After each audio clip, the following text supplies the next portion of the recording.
Assalamualaikum warahmatullahi wabarakatuh. Alhamdulillahirrabbilalamin. Kita panjatkan puji syukur kehadirat Allah subhanahu wa ta'ala yang telah memberikan kita kebahagiaan, yang telah memberikan kepada kita kesehatan, yang telah memberikan kepada kita kenikmatan, terutama nikmat iman dan Islam yang tidak semua orang bisa menikmati itu semua. Semoga Allah subhanahu wa ta'ala selalu memberikan kepada kita jalan yang terbaik dan selalu memberikan kepada kita ridhonya. Amin ya robbal alamin. Selawat serta salam marilah kita limpahkan kepada junjungan alam kita Nabi Agung Muhammad Sallallahu Alaihi Wasallam, kepada keluarga, sahabat, sampai kepada kita sebagai umatnya. Semoga di yaumil akhir baginda Rasul memberikan syafaatnya kepada kita semua. Amin ya robbal alamin. Bapak dan Ibu pengurus dan anggota Ranting Muhammadiyah Bangun Jiwa Barat yang saya hormati, pada kesempatan pagi ini izinkanlah saya untuk sedikit berdiskusi dengan Bapak Ibu semua tentang akhir zaman. Tentang akhir zaman ini memang mungkin sedikit orang yang membicarakan karena termasuk hal-hal yang gaib, ya. Juga hadis-hadisnya juga tidak sedikit hadis yang ditawarkan tentang akhir zaman ini adalah hadis-hadis yang tingkatnya hasan, begitu ya, tingkatnya hasan ke bawah, bahkan ada yang doib, begitu, sedikit sekali yang sahih. Namun meskipun begitu, saya secara pribadi merasa tertarik untuk mengkaji hal tersebut, dan saya pun mohon bimbingannya dari Bapak dan Ibu semua, terutama yang memang ada ketertarikan, concern terhadap akhir zaman, begitu, terhadap akhir zaman. Ada dua hadis yang menurut saya hadis ini mengabarkan kepada kita hal yang luar biasa tentang iman, tentang Islam, dan juga tentang akhir zaman, gitu ya. Hadis yang pertama itu adalah hadis riwayat Bukhari Muslim, bab al-iman, hadis nomor 8, begitu ya. Dalam hadis ini diceritakan bahwa pada suatu hari kami bersama Rasulullah Shallallahu Alaihi Wasallam, tiba-tiba muncullah seorang yang berpakaian putih bersih, berambut hitam legam, dan tidak tampak pada dirinya bekas-bekas melakukan perjalanan jauh. Di antara kami tidak ada satupun yang mengetahui jati dirinya. Yang jelas dia langsung duduk di hadapan Rasulullah Shallallahu Alaihi Wasallam. Dia merapatkan kedua lututnya berhadapan dengan lutut Rasulullah Shallallahu Alaihi Wasallam. Kemudian dia meletakkan kedua telapak tangannya di atas paha Rasulullah Shallallahu Alaihi Wasallam. Orang tersebut berkata, "Wahai Muhammad, beritahukanlah kepadaku tentang Islam." Maka beliau menjawab, "Islam adalah engkau bersaksi bahwa tiada ilah selain Allah dan sesungguhnya Muhammad adalah Rasulullah, mendirikan sholat, membayar zakat, puasa Ramadan, dan menunaikan haji jika engkau mampu menunaikannya." Maka berkatalah orang tersebut, engkau benar.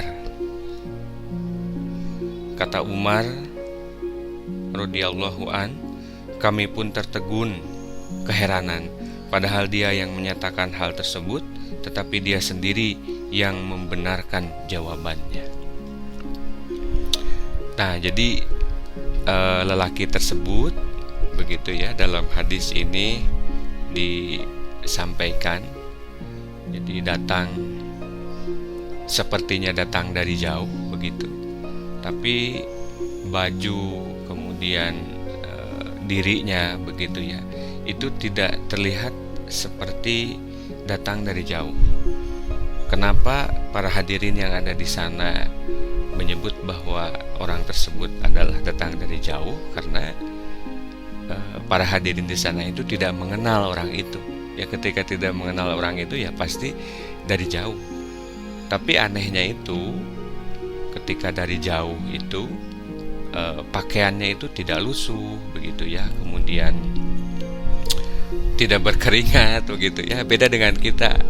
Misalnya saya mau ke masjid Ngesti Tunggal jalan kaki, meskipun tidak lari ya mesti ada keringat begitu ya. Di baju itu mesti nempel keringat. Nah, ini tidak sama sekali begitu. Datang ke Rasulullah, tiba-tiba duduk begitu ya, tiba-tiba duduk, kemudian tiba-tiba bertanya.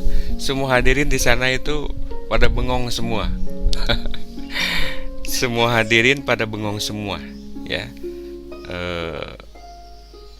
Termasuk juga di sini Umar bin Khattab radhiyallahu an ya.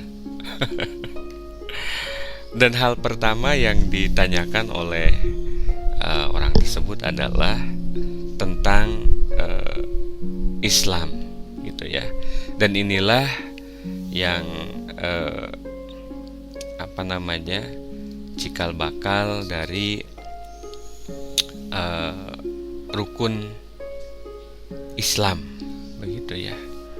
Jadi di dalam rukun Islam itu ada 5. Jadi yang namanya Islam itu, yang pertama adalah engkau harus bersaksi bahwa tidak ada Tuhan selain Allah dan Muhammad adalah utusan Allah. Kemudian yang kedua mendirikan sholat, yang ketiga membayar zakat, yang keempat puasa Ramadan, dan yang kelima adalah menunaikan haji begitu ya, bagi yang mampu. Dan orang itu membenarkan. Jadi dia yang bertanya, dia yang membenarkan.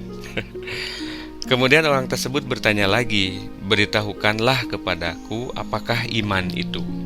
Jadi tadi bertanya tentang Islam, yang kedua bertanya tentang iman ya. Beliau menjawab begitu. Jadi Rasulullah menjawab ya, pertama engkau beriman kepada Allah, kemudian para malaikatnya, kitab-kitabnya, rasul-rasulnya, hari akhir. Ini yang menjadi titik fokus kita ya. Hari akhir serta iman kepada takdir yang baik dan yang buruk. Laki-laki itu lagi-lagi menjawab, engkau benar, sodakta, engkau benar ya Rasulullah begitu ya. Nah, ternyata ini adalah di hari sekarang itu kita sebut sebagai rukun iman begitu. Dimana di dalam rukun iman itu salah satunya adalah yang kita bahas hari ini, yakni tentang beriman kepada hari akhir begitu. Jadi tidak ada salahnya kita mencoba untuk mengecek bagaimana akhir zaman ini, bagaimana hari akhir ini, meskipun mungkin banyak yang sifatnya gaibnya daripada yang nyatanya, karena memang itu rahasia Allah begitu ya. Tapi tidak salah juga barangkali kita sedikit demi sedikit dengan panduan yang benar begitu ya, coba menguak tentang fenomena akhir zaman begitu.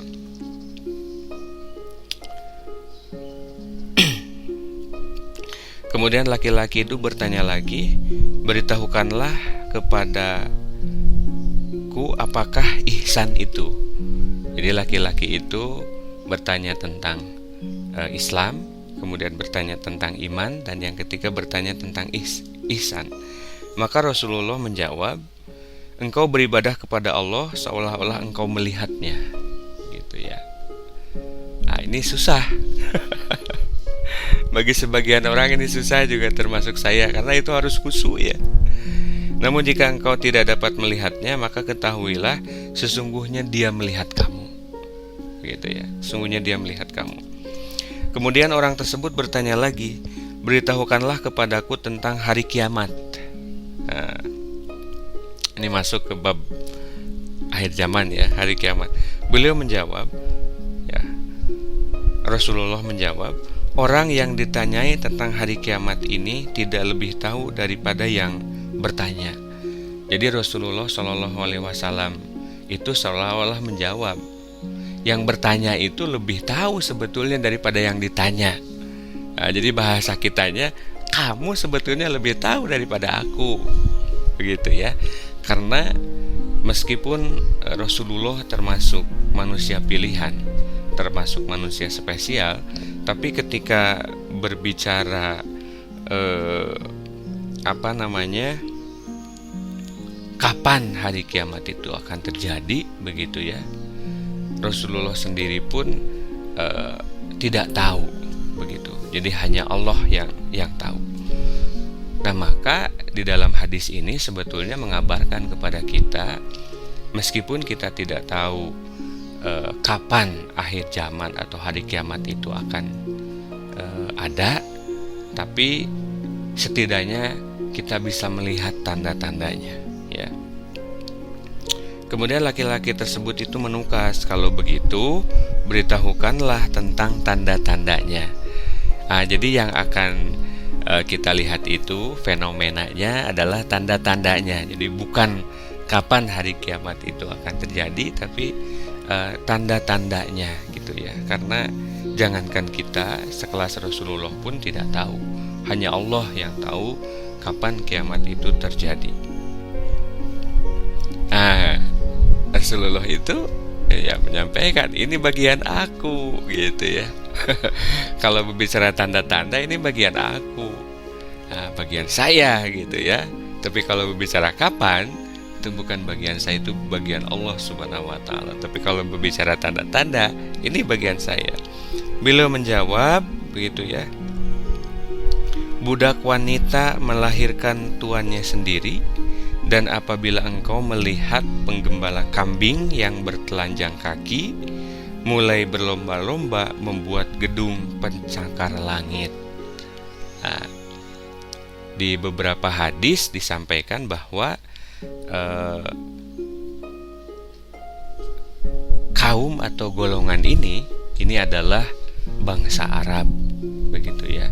Bangsa Arab ini bukan hanya Arab Saudi saja, tapi daerah Arab, begitu ya. Daerah Arab kan banyak sekali negara-negaranya, termasuk juga Dubai, gitu ya. Nah, kita bisa melihat apakah di negara-negara Arab ini termasuk hari ini yang berlomba-lomba membuat gedung pencakar langit. Umar berkata, lalu laki-laki tersebut pergi dan aku pun termenung untuk beberapa saat. Kemudian Rasulullah SAW bersabda kepadaku, wahai Umar, tahukah kamu siapakah yang bertanya tadi? Aku menjawab, hanya Allah dan Rasulnya yang tahu. Nabi bersabda, ketahuilah dia itu Jibril yang datang kepada kalian untuk mengajarkan agama kepada kalian. Jadi laki-laki yang datang itu ternyata adalah malaikat Jibril yang menyamar menjadi seorang laki-laki yang tampan dan bersih, begitu ya. Malaikat Jibril itu menanyakan tentang Islam, menanyakan tentang iman, dan menanyakan tentang ihsan, dan juga menanyakan tentang tanda-tanda hari kiamat, begitu. Nah, Bapak dan Ibu, terkait gedung tertinggi, Bapak dan Ibu bisa dicek ya. Saya tidak akan memberitahukannya supaya Bapak dan Ibu bisa search di internet. Ternyata gedung tertinggi di dunia itu ada di Jazirah Arab. Ya, kalau tidak salah sekarang yang sudah dibangun itu tingginya 1,2 kilo kalau tidak salah ya. Itu hampir menembus awan. Bapak dan Ibu bisa dicek ya. Pembahasan tentang ini sebetulnya panjang lagi, tapi saya juga agak deg-degan begitu ya, bahwa hal itu hari ini ternyata sudah ada ya. Bagaimana bangsa Arab dulu dengan bagaimana bangsa Arab yang sekarang ya. Jadi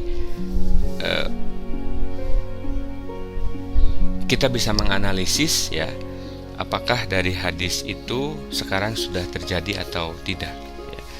Kemudian yang selanjutnya ada hadis yang kedua. Ini hadis dari riwayat Muslim ya, yakni hadis nomor 2942 ya, 2942. Jadi beberapa penggalan di dalam hadis ini ya, yang akan saya ceritakan ya. Hadis ini sebetulnya mengisahkan tentang kisah Tamim Ad-Dari dan Jasasah ya, si mata-mata begitu. Jadi singkat cerita begitu ya, singkat cerita Tamim Ad-Dari ini bersama 30 orang lelaki ya, yakni suku Lam dan suku Judam ya. Ini terdampar di sebuah pulau begitu. Terdampar di sebuah pulau di mana di pulau tersebut itu ada satu makhluk ya.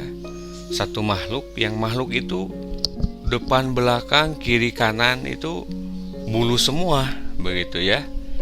Nah, makhluk itulah yang dinamakan sebagai Jasasah begitu ya.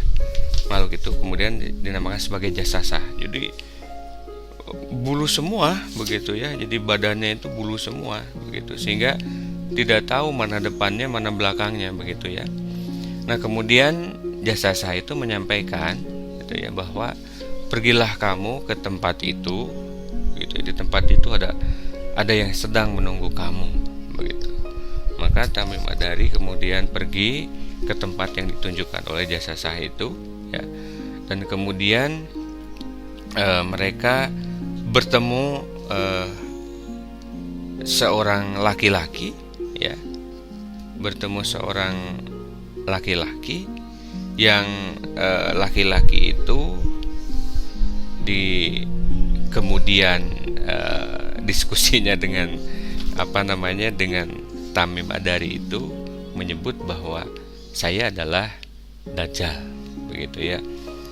Ada hal yang fenomena yang menarik dari hadis ini begitu ya, terkait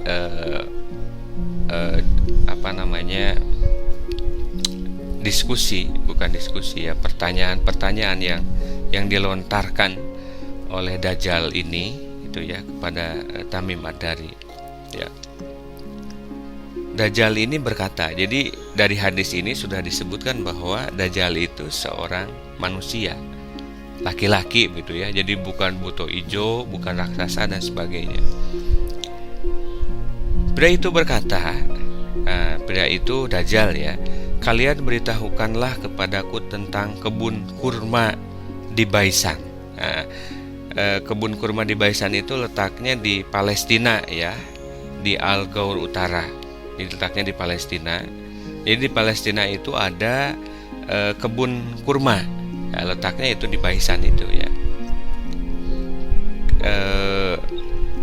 Kami balik bertanya, apanya yang kamu tanyakan beritanya ya. Jadi Tamim Ad-Dari itu bertanya, apa yang kamu tanyakan tentang kebun kurma itu? Kemudian Dajjal menjawab, "Aku bertanya kepada kalian tentang pohon kurmanya apakah sudah berbuah?" Nah, maka kami menjawab kepadanya, "Ya, sudah." Ya. Kemudian Dajjal berkata, dia berkata bahwa ketahuilah sesungguhnya hampir saja pohon-pohon itu tidak berbuah lagi. Nah, ini menarik Bapak dan Ibu ya. Karena menurut kabar berita, mudah-mudahan di antara Bapak dan Ibu ada yang sudah ke sana, ada yang sudah ke Palestina, ke Baisan begitu ya. Beberapa pemberitaan menyatakan bahwa pohon kurma di Baisan ini sekarang sedikit demi sedikit itu sudah tidak berbuah lagi, bahkan sudah beralih fungsi.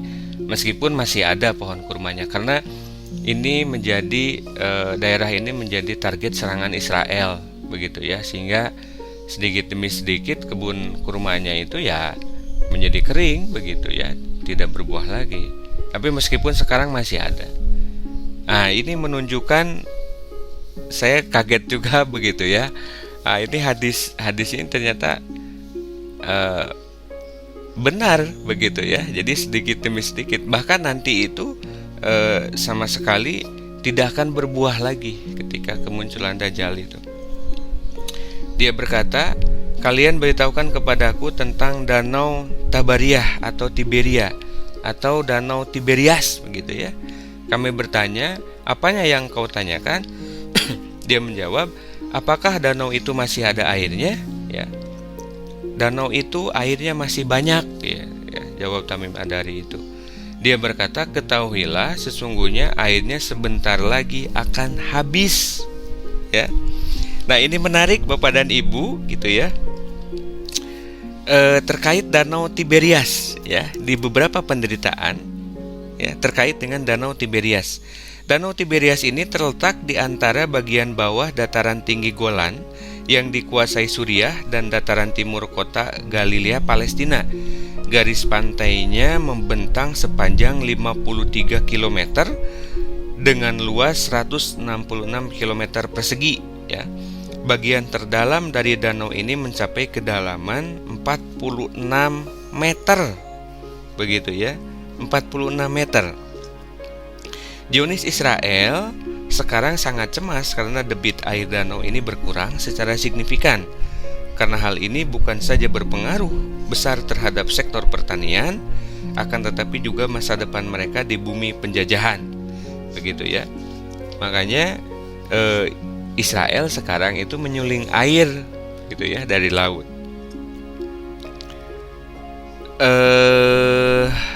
Kemudian di sini dinyatakan gitu ya, sejak tahun 2004 permukaan danau mengalami penyusutan yang parah hingga mencapai 16 meter ya. Kalau 16 meter berarti 46 dikurangi 16 berarti 30 meter lagi. Danau Tiberias ini kan termasuk danau yang ada airnya terus begitu ya. Ada airnya terus. Nah, tapi sekarang sudah ada penyusutan. Lagi-lagi kabar dari hadis ini sedikit demi sedikit terkuak begitu ya. Kemudian yang selanjutnya adalah beritahukan kepadaku tentang mata air Zugar ya di sebelah selatan Danau Tiberias ya. Mereka balik bertanya, "Apanya yang kamu tanyakan?" Dia menjawab, "Apakah di mata air itu sudah ada air? Dan apakah orang-orang di sekitarnya masih bertani dengan air dari mata air itu?" Kami menjawab kepadanya, "Ya, mata air itu masih berlimpah airnya dan orang-orang yang tinggal di tempat itu masih bercocok tanam dengan aliran airnya." Dia berkata lagi, "Kalian beritahukanlah kepadaku tentang nabinya, orang-orang yang buta huruf, apa yang sudah dia kerjakan." Nah, tadi mata air Zugar itu di sebelah selatan Danau Tiberias. Jadi kalau Danau Tiberias kering begitu ya, maka mata air Zugar juga kering, ataupun kebalikannya begitu ya. Nah, kemudian Dajjal bertanya lagi tentang seorang manusia ya, seorang manusia pilihan begitu yang buta huruf begitu ya. Apa yang sudah dia kerjakan. Maka Tamim menjawab, dia sudah muncul dari Mekah dan sekarang tinggal di Yasrib. Ya. Dia bertanya, apakah orang-orang Arab memeranginya? Kami menjawab, ya. Dia bertanya, apa yang dia lakukan terhadap mereka? Lantas kami memberitahukannya kepadanya perihal sudah munculnya orang yang mengikuti dan menaati Nabi tersebut dari kalangan bangsa Arab. Ya, dia bertanya kepada mereka, Dajjal bertanya, ya, sudah terjadi seperti itu? Jawab, ya. Kemudian Dajjal berkata, kalau demikian, sungguh lebih baik bagi mereka untuk menaatinya. Aku benar-benar akan memberitahu kalian tentang diriku. Sesungguhnya aku ini adalah Al-Masih Dajjal. Sungguh hampir saja aku diizinkan untuk keluar. Dari penggalan hadis ini sebetulnya panjang sekali Bapak dan Ibu. Nah, itulah penggalannya, ya. Jadi sebetulnya ada fenomena-fenomena dari hadis-hadis ini yang sekarang ini sedang terjadi, gitu ya. Seperti tadi tentang bangsa Arab yang berlomba-lomba membuat gedung pencakar langit, begitu ya. Ini sedang terjadi juga. Kemudian yang selanjutnya terkait Danau Tiberias, begitu ya, yang suatu saat akan surut, akan kering sama sekali. Nah, sekarang di tahun 2004 sudah 16 meter sudah kering. Kemudian kebun kurma di Baisan, begitu ya, suatu saat tidak akan berbuah lagi dan tidak ada kebun lagi. Nah, sekarang sedikit demi sedikit lahannya itu sudah beralih, tidak menjadi kebun kurma lagi karena menjadi salah satu sasaran dari Israel, begitu ya. Kemudian yang selanjutnya tentang mata air Zugar, begitu ya, tentang mata air Zugar yang suatu saat akan kering juga, begitu ya. Nah, dan yang terakhir itu adalah tentang Rasulullah. Jadi salah satu tanda akhir zaman menurut hadis ini, menurut tafsiran saya adalah Rasulullah. Jadi wafatnya Rasulullah itu sudah menjadi tanda akhir zaman, begitu ya, tanda akhir zaman. Nah, barangkali itu Bapak dan Ibu yang bisa saya sampaikan. Mohon maaf atas segala kekurangannya, dan yang benar hanyalah milik Allah Subhanahu wa Ta'ala. Semoga bisa mengambil manfaatnya, yakni kita bisa lebih beriman dan bertakwa lagi kepada Allah Subhanahu wa Ta'ala, karena yang Allah janjikan itu pasti akan terjadi. Terima kasih. Wabillahi taufiq wal hidayah. Assalamualaikum warahmatullahi wabarakatuh. Semoga Bapak dan Ibu sehat selalu, terhindar dari wabah COVID-19. Amin ya robbal alamin.